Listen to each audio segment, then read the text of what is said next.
논문 읽어주는 남자입니다. 오늘은 동국대학교에서 발행된 불법 폭력 집회 시위에 따른 공권력의 약화의 원인과 그 대응 방안에 대한 논문을 읽어보도록 하겠습니다. 집회의 자유를 보장한다는 것은 국민 주권을 기본권으로 인정하는 절차이며 이는 헌법의 역사이기도 합니다.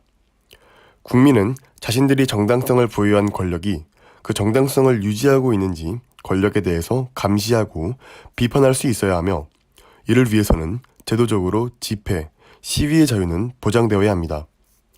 이에 따라 자유민주주의 국가에서 집회 시위는 주관적 공권으로서 헌법상 보장되는 중요한 자유관적 기본권으로 이런 내용을 우리가 집시법이라고 칭하는 집회 시위에 관한 법률 1조에서는 법은 적법한 집회 및 시위를 최대한 보장하고 위법한 시위로부터 국민을 보호함으로써 집회 및 시위를 관리하고 보장하며 공공의 안녕과 질서가 적절히 조화를 이루도록 하는 것을 목적으로 한다라는 법률적인 내용으로 우리를 이렇게 보장해 줍니다.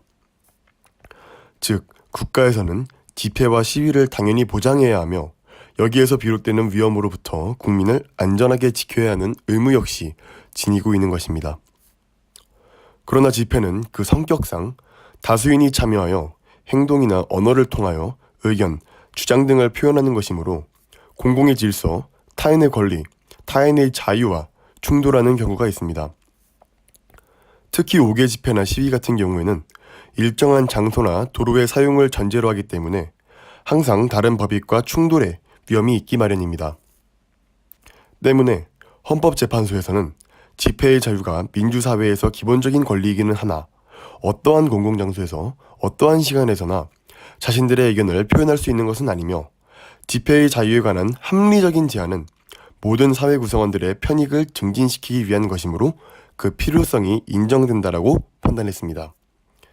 즉, 집회와 시위에서 사회 구성원들의 편익을 위한 제한은 허용된다는 것입니다. 때문에 집회나 시위에서 국가는 공권력을 통해 집회나 시위를 제한하기도 합니다. 여기서 공권력이란 사회 공공의 질서를 유지하고자 일반 통치권에 의거하여 국민에게 명령 혹은 강제하여 그 자연적 자유를 제한하는 행정작용으로 국가나 공공단체가 우월한 의사의 주체로서 국민에게 명령하고 강제할 수 있는 그런 권력을 말합니다. 흔히들 공권력 하면은 경찰에 국한된 개념이라고 생각하기 쉽습니다만 공권력은 행정기관의 행정명령, 시정명령과 사법명령 등 그 범위는 넓다고 할 수 있습니다. 이러한 공권력이 발동될 수 있는 근거는 경찰법, 경찰관 직무집행법, 경찰공무원법을 비롯한 성문법과 여러 판례를 비롯한 불문법적 근거가 있습니다.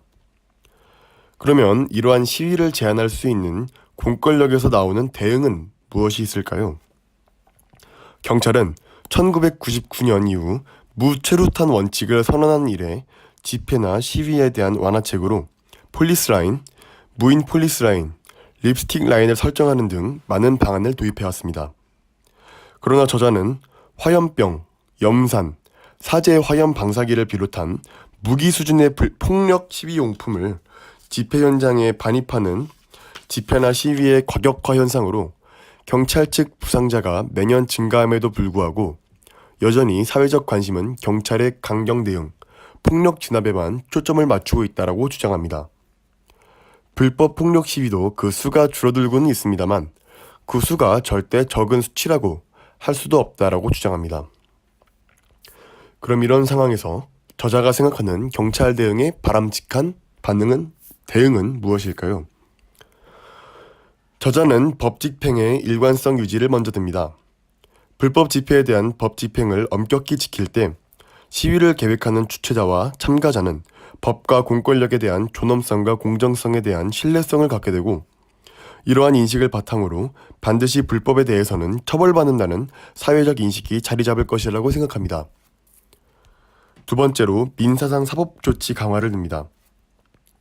불법 폭력 시위를 행한 자에 대한 제재로서 직접적인 형사처벌 외에도 벌금을 과하거나 시위의 결과로 입은 피해에 대한 민사상 손해배상을 청구함으로써 그 시위자에게 경제적 손실을 입히는 것이 불법 폭력 시위를 줄이는 데 도움이 될 것이라고 주장합니다. 또 경찰관이 집회 현장에서 체증을 하다가 집회 참여자로부터 거친 항의를 받는 모습을 종종 볼 수 있는데요. 저자는 경찰관의 체증 활동을 비롯한 공권력 행사에 대한 강력하고 직접적인 법적 보호 장치의 마련이 필요하다고 주장합니다. 또 폴리스 라인을 일반적인 경찰 직무 집행의 수단으로 생각하고 일반 경찰관들도 평소에 이를 사용할 수 있도록 해야 한다고 주장합니다. 더불어서 우리나라에서는 폴리스 라인을 경찰관이 직무 집행을 위한 하나의 수단쯤으로 생각하고 있기 때문에 사람들이 이를 지켜야 하는 필수적 요소로 이해하지 않고 있다는 법인식이 있다라고 주장하면서 폴리스 라인을 법규에 가까운 법 형식으로 제한구역의 성격을 띠게 할 필요가 있다고 주장합니다. 오늘은 폭력 불법 집회, 시위를 통제하는 공권력, 그 중에서도 경찰의 관점에서 집회나 시위를 더 잘 통제할 수 있는 그런 방안은 무엇인지, 경찰의 대응이 나아가야 할 반응은 무엇인지, 나아가야 할 대응은 무엇인지에 대한 논문을 읽어보았습니다. 다음 컨텐츠는 더 알찬 내용으로 찾아뵙도록 하겠습니다. 논문 읽어주는 남자였습니다.